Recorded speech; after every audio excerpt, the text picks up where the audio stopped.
Agora vai. Bom, gente, então estamos aqui, né, no Virtudes, Conceitos e Classificações, parte 2, né? A gente viu um pouco os conceitos de virtudes nas semanas anteriores e as classificações religiosas, as classificações filosóficas, né? E a gente viu um pouco que a religião e a filosofia muitas vezes tratava a virtude como uma característica. Vamos botar aqui o... Boa. Vou ter que falar baixo por causa do vizinho. Então, a gente viu aqui o estudo de que achava-se que era um dom de Deus, mas não como a doutrina espírita entende, que as virtudes são conquistadas, né, ao longo da perspectiva das nossas encarnações sucessivas. Então, neste viés, a gente está passando aqui pela classificação das virtudes filosóficas, né? Então, para Sócrates, existem 4 virtudes fundamentais, denominadas virtudes cardeais, que se encontram explicadas no livro A República, escrita por Platão. Então, você vê que todos esses colaboradores do Cristo passam na Terra para trazer uma base para a gente começar a amadurecer, despertar para determinados conceitos e sentidos. Então, Sócrates entendia virtudes e ele classificava 4 fundamentais, que ele denominava virtudes cardeais, que é como se fosse a partir delas derivavam outras, né? É um pouco esse conceito. Esses conceitos são tratados no livro de um discípulo de Sócrates, que é Platão, no livro A República. Então, estas virtudes são consideradas essenciais porque representam a chave para a conquista das demais.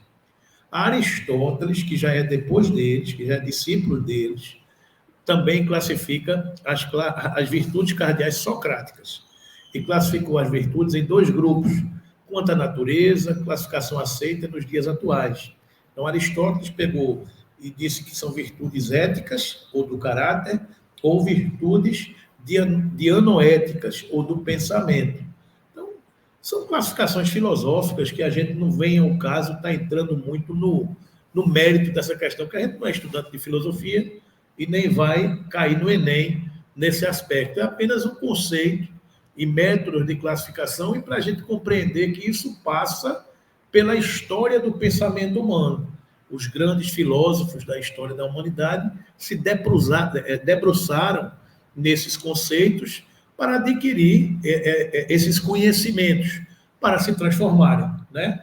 Tem muita gente que discute isso de uma forma muito incisiva. A gente vai ver que a doutrina espírita, lá na frente, ela classifica espírito de sabedoria e espírito de ciência. Um mais ligados ao conceito científico, o outro mais ligado ao conceito da moralidade, que a gente já viu que foi um termo novo, adquirido e trazido à luz por Immanuel Kant, que já foi um filósofo do século XVIII. Ou seja, você vai evoluindo os conceitos de forma que você vai separando. Ó, isso aqui é isso aqui, aquilo ali é aquilo ali, né? E a gente vai ver algumas classificações das virtudes teológicas, que foi até o que a gente estudou, a carta de Paulo aos Coríntios na semana passada, né? As virtudes teológicas, segundo a Igreja, é a fé, a esperança, a caridade e a justiça, né? Mas a ponto de que Paulo, ao final da sua carta, diz: agora restam 3, a fé, a esperança e a caridade. Mas destas 3, a maior de todas é a caridade. Ele fala isso baseada nos conceitos teológicos de virtude. Restam 3, a fé, a esperança e a caridade. Ou seja, a Igreja, a teologia, estuda e cria essas virtudes como a base da aquisição do conhecimento humano, né? Então, para Aristóteles, as virtudes éticas ou do caráter indicam todas as qualidades ético-morais, inclusive o dever. E as virtudes dianoéticas ou do pensamento abrangem as competências intelectuais. Classificações, metodologias, como eles criam essas classificações, né? As primeiras, as éticas, são desenvolvidas pela educação e pela prática que conduz ao hábito. Filósofos do passado e do presente defendem a ideia de que as virtudes ético-morais são dons inatos. Olha a história aí, desenvolvida por seres humanos especiais. Então, gente, é importante a gente frisar isso, e a gente, nos nossos estudos, vem colocando isso sempre. A gente conhecer a realidade do que nós somos, criaturas espirituais vivendo experiências na matéria, é um diferencial. A gente saber que é um aluno em processo de aprendizado. Eu não sou um aluno perfeito, nem escolhido, nem amaldiçoado, porque a perspectiva de enxergar um caminhar é totalmente diferente da perspectiva de olhar eu sou isso aqui. É diferente eu enxergar eu sou isso ou eu estou assim. É completamente diferente, né? A perspectiva de olhar eu estou assim traz a informação de que eu venho caminhando, de que alguma coisa aconteceu para eu chegar até aqui. E de alguma coisa acontecerá de eu sair do ponto A para o ponto B. Depois do ponto B para o ponto C, do ponto C para o ponto D, né? Então, aquela história que a gente estava conversando agora há pouco aqui de Veneranda. Um dia a gente será igual a Veneranda. Só que quando a gente chegar no ponto que Veneranda está hoje, ela já se deslocou, ela já saiu do ponto C, do ponto D, do ponto E, e a gente está chegando lá, a ponto do Cristo dizer, você será o que eu sou, e eu fui o que você é. Olha a perspectiva. Jesus nos dizer que ele foi o que tu és, cara. Jesus, o Espírito do Cristo, foi o que você é. Agora, se você me perguntar quando, aí eu vou dizer, eu faltei essa aula, não sei. Custa aceitar. Eu jamais serei igual a Cristo. Não diga isso. Você nasceu para a luz. Estamos caminhando para a luz. Agora, se você me perguntar quando, aí, meu amigo, eu não sei. Não tenho a menor noção.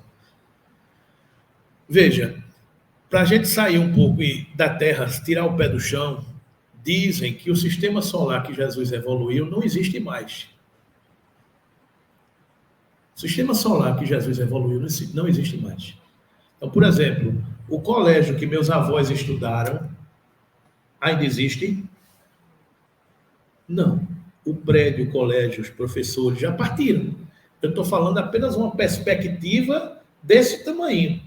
Se Jesus é um espírito crístico, que há 4,6 bilhões de anos, que é a idade da Terra, já era um espírito perfeito, e que está criando um planeta Terra, aonde foi que ele estudou? Diz aí, Rita, onde foi que ele estudou? Faltei essa aula, foi? Eu não tenho a menor noção. Então, onde ele estudou, provavelmente não existe mais. Por quê? Porque as estrelas evoluem, se apagam, se explodem e criam outros sistemas. Então, é dentro dessa perspectiva. Então, nós somos o que Jesus foi. Um dia, Jesus foi o Espírito imperfeito. Como tu explica a resposta da pergunta 625? Qual é o modelo? Mas na Terra, neste momento, na sua casa, quem é a referência? Não, do ponto de vista material. Do ponto de vista material. Na sua casa, quem é a referência? É você. Ou é sua esposa, ou é seu filho. É uma alma que é a referência naquele universo. Naquele universo. Jesus é o espírito mais perfeito de Júpiter? Não é. Ele não é o governador de Júpiter. O governador de Júpiter é outro. Jesus é o espírito mais perfeito de outro sistema solar? Não é. De outra galáxia? Não é. Daí o conceito de Deus e de Jesus. Jesus é o espírito mais perfeito da Terra. A Terra, aí é o trava-cérebro de novo, amigo. É o trava-cérebro. Jesus a Terra é um planeta dos 9 de nosso sistema solar, que é um dos 400 a 600 bilhões de estrelas da nossa galáxia, que é uma galáxia das 2 trilhões de galáxias do universo que a gente conhece. É apenas essa a dimensão.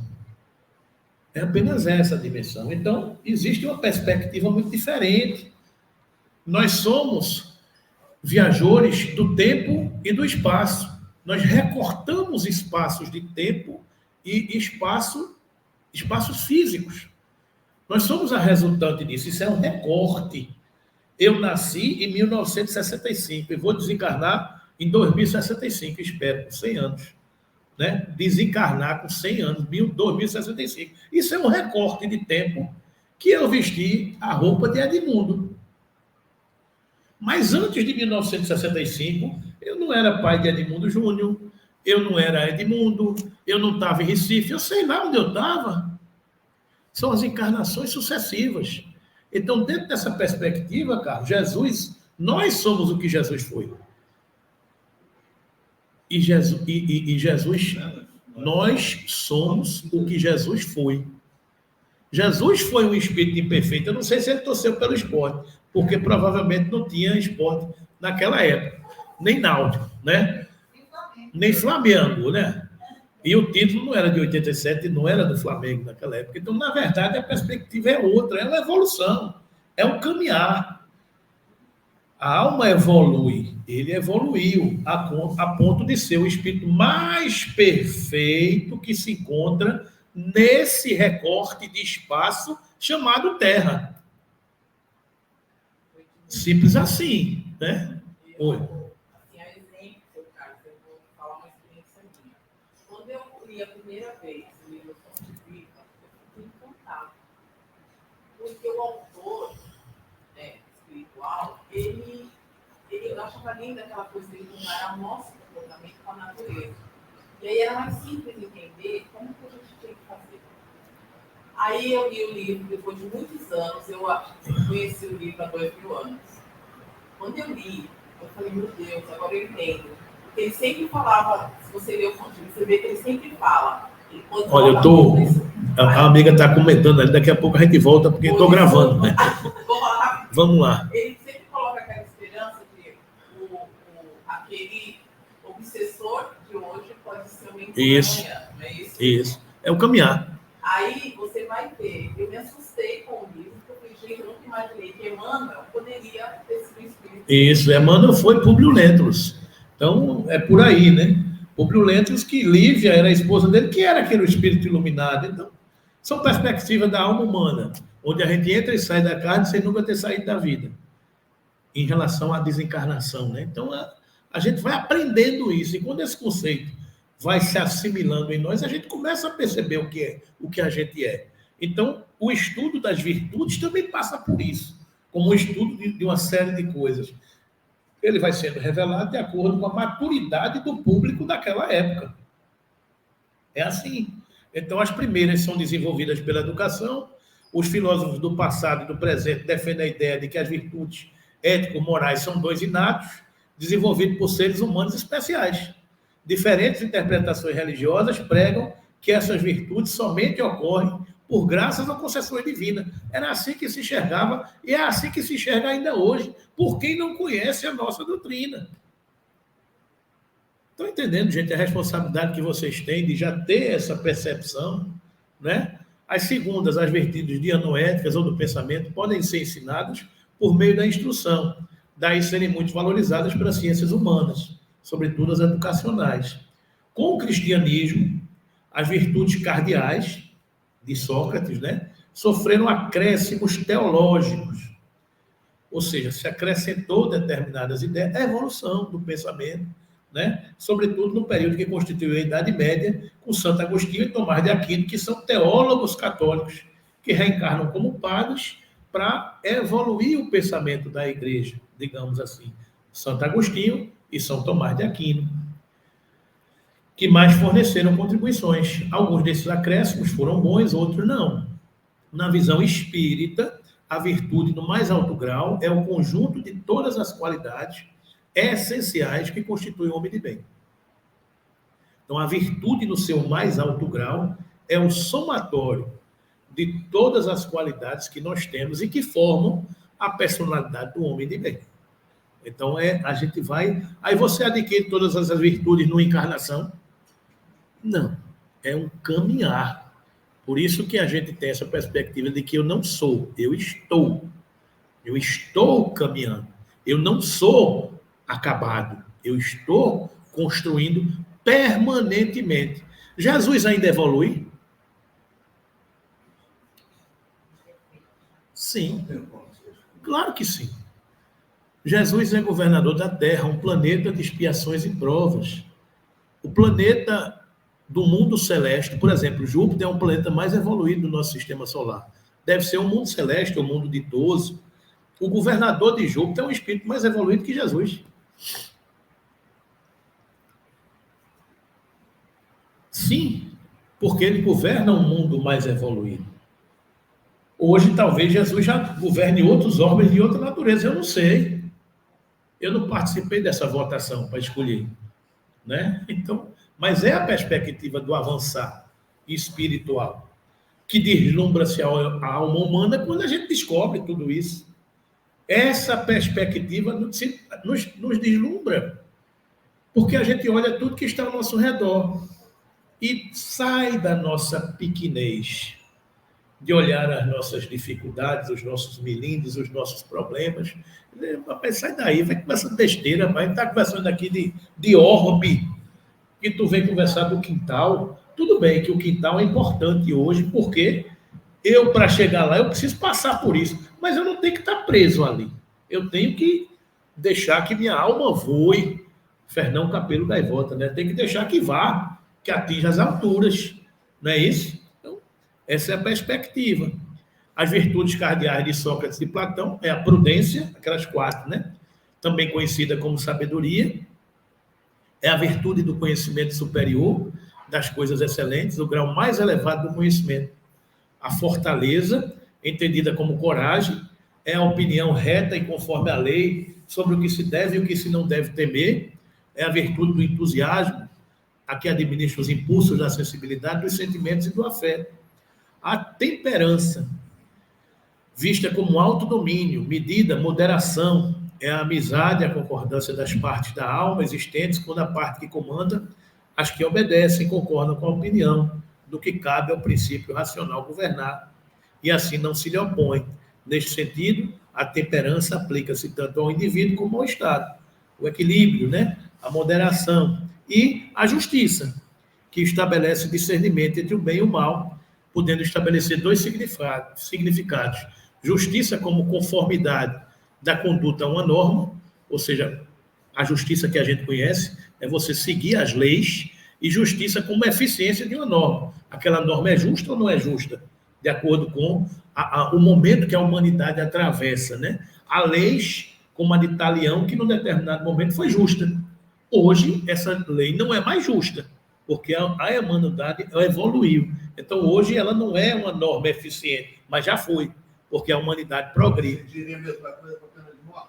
Também, as coisas têm sociedade que ainda adquire e segue essa norma como justa, né? Ainda precisa desse freio. Outras não. Outras entendem que não mais precisa dessa forma, porque não vai resolver nesse grau de evolução que a gente já tem. Por aí vai, né? São muitas as situações. Um povo bárbaro tem leis bárbaras. Um povo evoluído tem leis mais evoluídas. Então, é o evoluir. As normas, a virtude da justiça também evolui com o princípio moral da sua sociedade, né? Então, essas virtudes socráticas, cardeais, a sabedoria, a coragem, a moderação e a justiça, eu acho que isso traz o pano de fundo daquela oração que atribui a Confúcio, a Sócrates, a Segunda Guerra Mundial, a tanta gente, né? Deus, dai-me coragem para mudar as coisas que eu preciso mudar, resignação para entender as coisas que eu não posso mudar, aceitar as coisas que eu não posso mudar, e sabedoria para discernir uma coisa da outra, né? Então, as virtudes estão no pano de fundo de muitas dessas questões que a gente evolui e passa a entender como algo necessário ao nosso caminhar. Aristóteles, que já vem depois, aumenta as virtudes éticas para 7 e relacionadas à moralidade, que já é quase as mesmas e acrescenta outras. Por exemplo, liberalidade. Ele fala em coragem, temperança, liberalidade, que é a qualidade da pessoa generosa ou pródiga. Mais tarde, com o cristianismo, este conceito aristotélico evolui para caridade.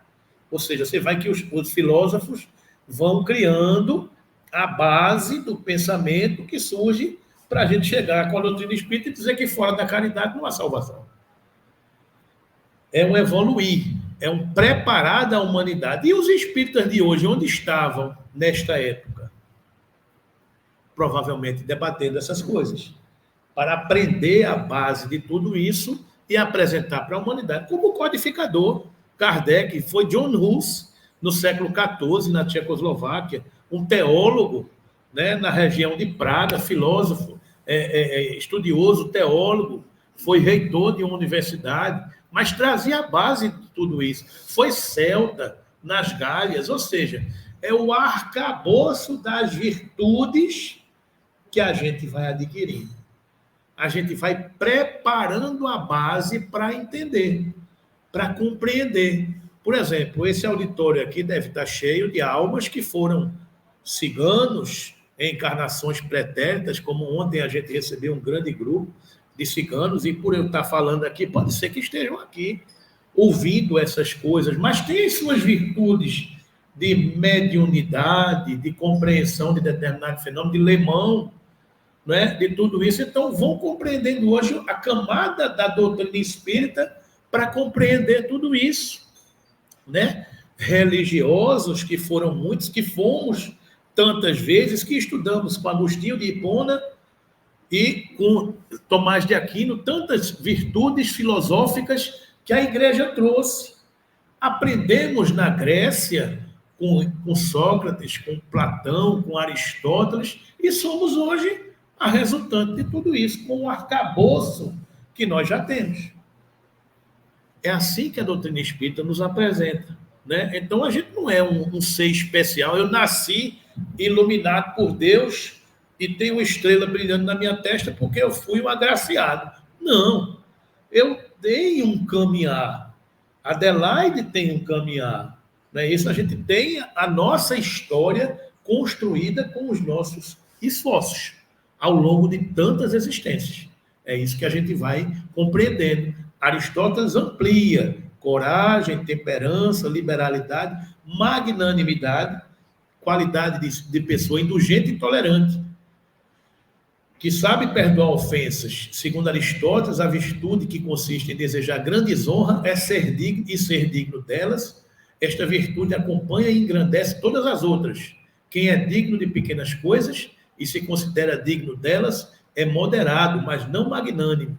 A magnanimidade é inseparável da grandeza. Esse conceito, modificado por Descartes, é o aceito atualmente. Identifica-se com a virtude de avaliar-se de acordo com o seu próprio valor e não sentir ciúme ou inveja. Mansidão é a brandura da índole, de forma de agir ou de se expressar, uma grande virtude, né? Os brandos e pacíficos herdarão a terra. Franqueza, a virtude expressa no sentido de dizer a verdade, de ser sincero, não ser rude. E justiça, aquela outra que ele traz, é a virtude integral e perfeita, integral porque compreende todas as outras, perfeita porque quem a possui pode utilizá-la, não só em relação a si mesmo, mas também em relação aos outros, sendo esta última considerada pelo filósofo como a maior de todas as virtudes éticas. Ou seja, os filósofos vão ampliando os conceitos que são trazidos. As virtudes dianoéticas de Aristóteles, que são aquelas que são aprendidas mais no dia a dia, são em número de 5, todas apresentam natureza intelectual e são governadas pela razão. A arte, hábito acompanhado pela razão de produzir alguma coisa, ciência, conhecimento que se demonstra ou comprova, não é uma mera opinião. Sabedoria, o mais perfeito dos saberes, afirmava Aristóteles, senão a sabedoria pode ser chamada ao mesmo tempo de intelecto e ciência, encabeçando todas as ciências, será a ciência das coisas excelentes. Ou seja, são os conceitos filosóficos que o cara tem que parar 2 dias para pensar e entender o que os caras estão querendo dizer. A gente não vai querer agora, em 5 minutos, compreender o intelecto e o pensamento desses pensadores, que passaram a vida pensando, né? Passaram a vida refletindo para trazer luz para a humanidade, né? Sapiência é a virtude dos sábios, dos que possuem sabedoria, a que se expressa um grau mais elevado do conhecimento, ou seja, o mais sólido e completo, por ter como objetivo as coisas elevadas e sublimes, que são as coisas divinas. Intelecto, termo utilizado pelos filósofos com dois sentidos: genérico, como faculdade de pensar em geral, específico, como uma atividade ou técnica particular de pensar. Aristóteles e também Platão admitiam o primeiro conceito, pois o intelecto, definido como capacidade de pensar, confere limites, ordem e medidas às coisas. Então, é um momento, é um recorte do pensamento humano nesta história, neste contexto. É isso que a gente está compreendendo aqui, né? É importante fazer distinção entre duas virtudes que fazem parte dessa classificação aristotélica. Sabedoria faz referência à pessoa que possui muito conhecimento, mas nem sempre possui moralidade compatível. Sabedoria possui conhecimento, mas nem sempre possui moralidade. A sapiência significa erudição, sempre associada à moral. No Livro dos Espíritos, no item Escala Espírita, estas duas virtudes aristotélicas, sabedoria e sapiência, apresentam igualmente diferenças, assim especificadas quando são caracterizadas 3 classes dos bons espíritos, entre as 5 que compõem a ordem.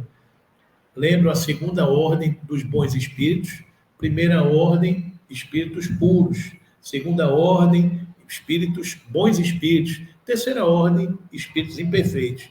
Na segunda ordem tem 5 subcategorias, digamos assim, né? E entre elas tem os espíritos de quarta classe, que são espíritos de ciência. Quais são as características? Distinguem-se especialmente pela amplitude de seus conhecimentos. Preocupam-se menos com as questões morais do que com as científicas, para as quais têm maior aptidão.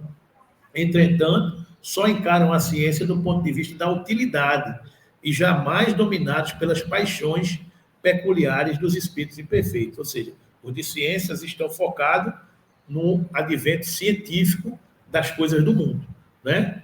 Menos preocupado com a moralidade. Terceira classe, espíritos de sabedoria. As qualidades morais da ordem mais elevada constituem o seu caráter distintivo.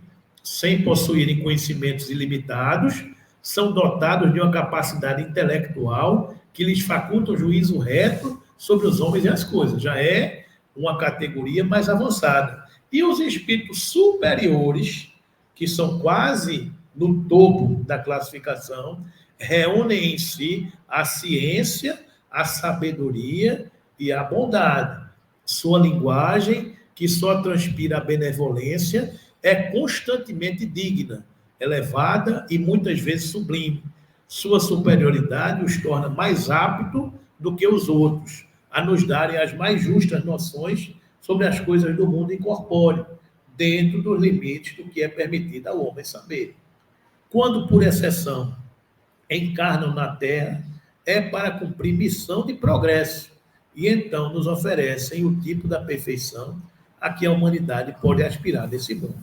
Ou seja, é o topo da escala nessa segunda ordem, né, dos bons espíritos, são os espíritos superiores. A teologia católica, na classificação das virtudes, e a protestante consideram que há 3 tipos de virtude, denominadas teologais ou essenciais, e outras as secundárias que decorrem das primeiras. O grande equívoco da interpretação teológica é supor que as virtudes, sobretudo as teologais, são concedidas ao homem por graça ou favor divino. E aí eu faço um parêntese para nós que convivemos com muitas almas que viveram na igreja e que se julgam injustiçados pelo Cristo. Muitas almas que nós acompanhamos na reunião mediúnica são ex-religiosos que se julgavam merecedores de justiças e de virtudes divinais por serem padres, reverendos, teólogos, cardeais, e que por isso ocupariam um trono na terra e nos céus. Então se revestem desse poder que estudaram e entenderam naquele tempo de que eram criaturas tocadas e escolhidas por Deus. e que assim permaneceriam por todo o sempre. E quando chegam na pátria espiritual, encontram-se, deparam-se com a verdade.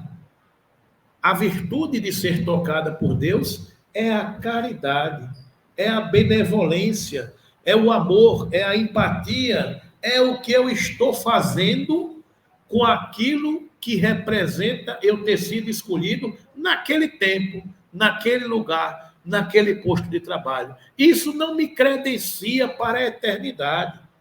O que me credencia para a eternidade são os meus valores morais, são as conquistas do meu espírito.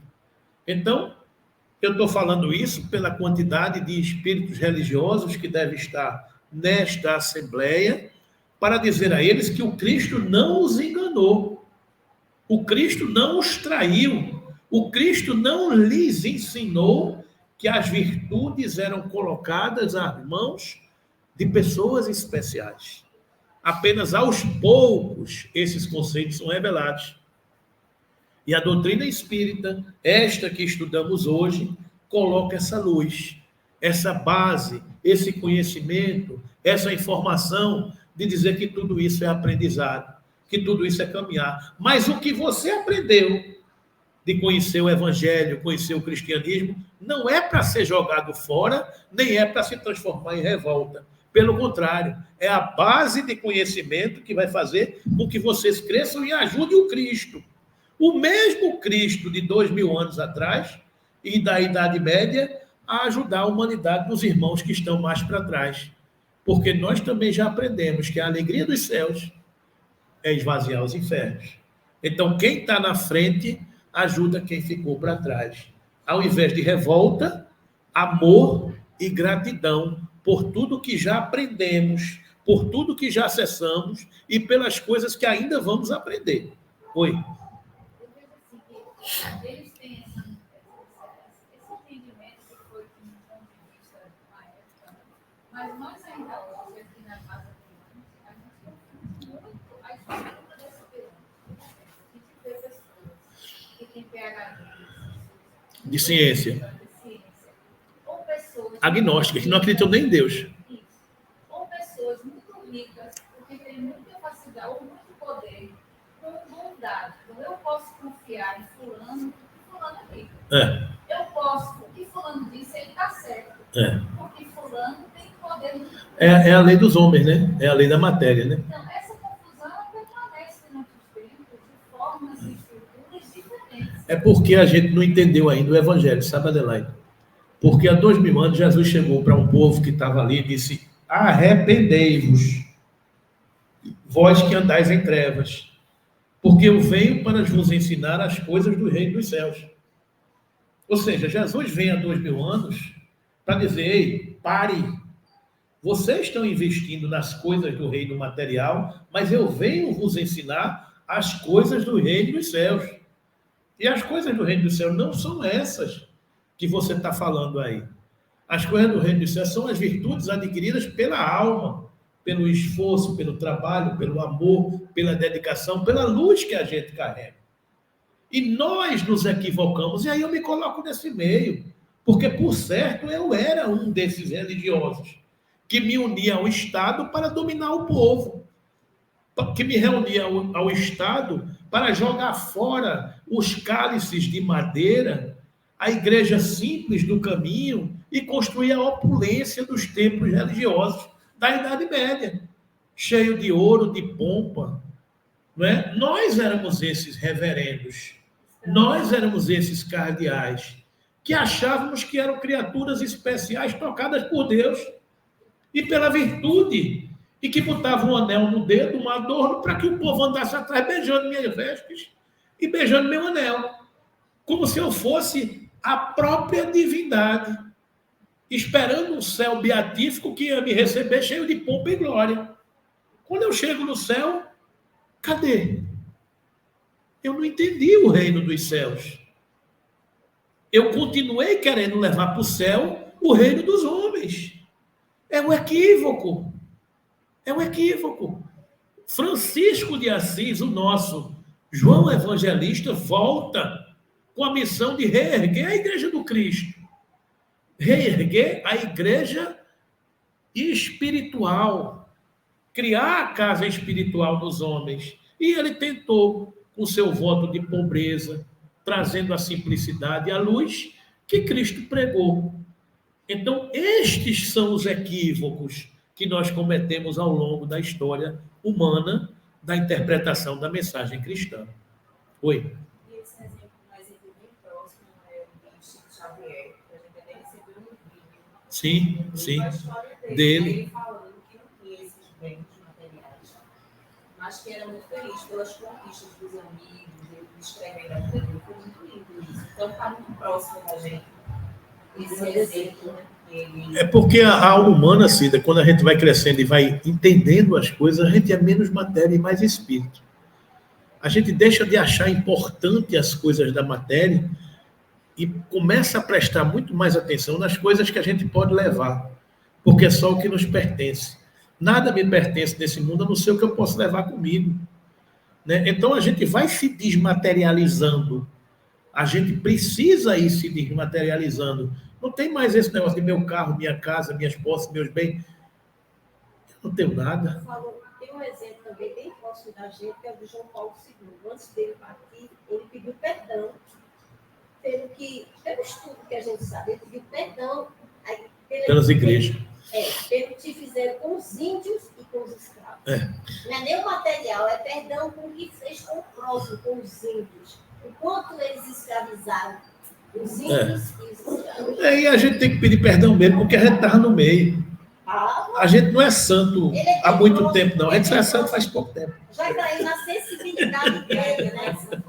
Eu estou brincando. Na sensibilidade dele, que ele foi um papo assim, bem diferenciado. Olha, por esta interpretação, não se admite que o ser humano possa, pelo próprio esforço, atingir o estado de plenitude espiritual ou do bem-aventurança, pelo esforço de adquirir e desenvolver virtudes. Sendo assim, as pessoas que possuem tais virtudes as receberam por concessão divina. É um privilégio que Deus lhes concedeu. Eis o equívoco da história humana, e que tantos caíram e se decepcionaram com Cristo. Perdoem a esta interpretação. Perdoem a esse Cristo e olhem para frente. A gente está aqui para isso, viu, meus irmãos? Para entender os equívocos da interpretação humana. É por aí, né? As virtudes. Claro que é, em todos os campos, em todos os tempos, né? As virtudes teologais passaram, então, a apresentar um caráter sobrenatural em razão desse conceito de intervenção. E não fiquem com raiva de mim, não, porque deserdei. Não fiquem com raiva de mim e de tantos outros que hoje estão na doutrina espírita, porque éramos reverendos, éramos frades, éramos padres e acreditávamos nisso. Mas hoje estamos despertos para uma outra realidade e falando disso. Então tem muita gente aqui que persegue muito trabalhador porque diz que é um traidor. Porque abandonou as suas hostes e abandonou a sua causa e abandonou de onde bebia. Não, nós atualizamos os conceitos. E nós não queremos mais a igreja rica e poderosa. Nós queremos a igreja não no templo de pedra, mas um templo de amor criado e formado dentro de cada um de nós. Isso não é deserdar. Isso é disertar, isso é despertar para uma realidade superior. E o convite está feito para todos. Né? Eu estou dizendo isso como desabafo porque muitas vezes a gente é perseguido por colegas. Já passou. Não passou não. Todo dia chega. Você é um traidor. Você não está entendendo direito o que eu estou dizendo, não. Mas o que eu estou dizendo é que numa reunião mediúnica chegam os companheiros de outrora e dizem: você é um traidor. Você estava conosco aqui. Eu estou falando que eu fui do tempo que tinha decreto proibindo. Sim. Tinha decreto. Se fizesse reunião, era preso. É verdade. Isso é verdade. Mas eu estou falando do ponto de vista pessoal. Espírito de Edmundo, espírito de fulano de tal, que éramos religiosos. E muitos desses colegas nossos que estávamos de batina, hoje chegam na reunião mediúnica para nos chamar de traidores e nos perseguir, porque hoje estamos na doutrina espírita. E não entendem. O que eu estou dizendo é que não. Todos são convidados. né? Felizes os convidados para a ceia do Senhor. As virtudes teologais passaram, então, a apresentar um caráter sobrenatural, em razão desse conceito de intervenção divina. Não deixa, porém, de ser ensino teológico restritivo, pois ignora os esforços individuais, o trabalho de livre-arbítrio, entre outros, ainda que, a priori, todas as bênçãos vêm de Deus, né? Então, quais são elas? A fé, eu vou passar por cima para depois a gente ler, mas está ali, 10 horas já, o relógio é materialista. A fé, a esperança, né? E a caridade. E ele ainda coloca a carta de Paulo e a caridade. Então, só o conceito, a fé, em termos filosóficos, significa crença religiosa, entendida como confiança na palavra revelada, enquanto a crença, em geral, é o compromisso de uma noção qualquer. Nuances de conceitos. A fé é a crença nas coisas reveladas por Deus. A crença é uma crença em uma coisa qualquer. É um compromisso de uma noção qualquer. Para a gente não confundir fé com crença, né? É apenas uma nuance dos conceitos aí, né? Em relação à teologia, a palavra fé é sinônima de fidelidade, o ato de crer, de confiar ou de esperar. É a atitude de completa confiança em Cristo, né? Para o Espiritismo, com a fé não há maus pendores que não consiga se vencer. Em síntese, fé inabalável é somente a que pode encarar frente a frente a razão em todas as épocas da humanidade. Não é isso? A esperança é a capacidade de entregar-se nas mãos do Cristo, aguardando o futuro sem medo e temor. Não te deixes arrasar pelas aflições transitórias que te visitam com fins regenerativos ou edificantes. Não importa, entretanto, o problema, embora sempre nos pesem as responsabilidades assumidas, quaisquer que sejam. Desliga-te, porém, do pessimismo e do desânimo, recordando que a vida, mesmo na vida que desfrutas, em suas origens profundas, não é obra de tuas mãos. Recordemos isso, e seja de que espécie for a provação que te amargue a alma, continue trabalhando na sustentação do bem geral, porquanto reconhecerás para logo que o amor é um sol a brilhar para todos e que ninguém existe sem esperança e sem Deus, né? A caridade é a virtude cristã fundamental, porque consiste na realização do preceito cristão fundamental. Ama o próximo como a si mesmo. Sede bons e caridosos, pois essa é a chave dos céus, chave que tendes em vossas mãos. Toda a eterna felicidade se acha contida nesse preceito. Amai-vos uns aos outros. A alma não pode elevar-se às altas regiões espirituais, senão pelo devotamento ao próximo, e só encontra consolação e ventura nos arroubos da caridade. A caridade é a virtude fundamental que há de sustentar todo o edifício das virtudes terrestres. Sem a caridade, não há esperança de melhor sorte, não há interesse moral que nos guie.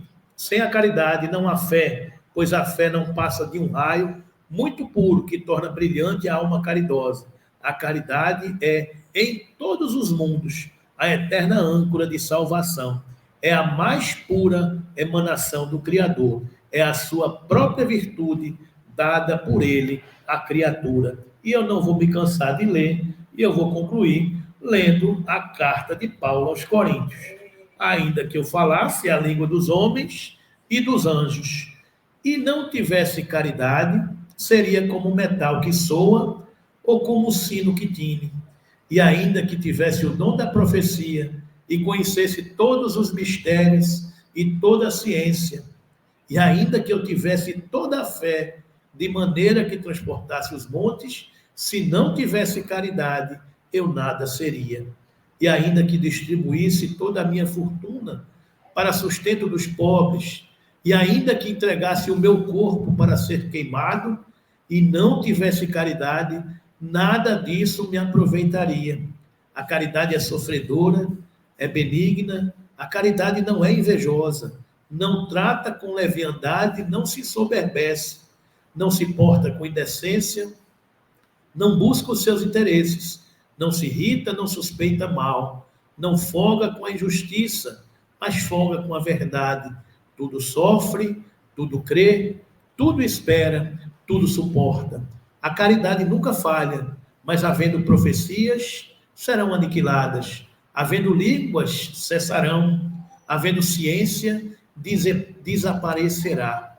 Porque em parte conhecemos e em parte profetizamos. Mas quando vier o que é perfeito, então o que é em parte será aniquilado. Quando eu era menino, falava como menino, sentia como menino, discorria como menino, mas logo que cheguei a ser homem, acabei com as coisas de menino, porque agora vemos por espelho em enigma, mas então veremos face a face. Agora conheço em parte, mas então conhecerei como também sou conhecido. Agora, pois, permanecem a fé, a esperança e a caridade. Estas três, mas a maior destas é a caridade. Que Jesus nos abençoe e que sigamos em paz, hoje e sempre. Vamos concluindo por aqui.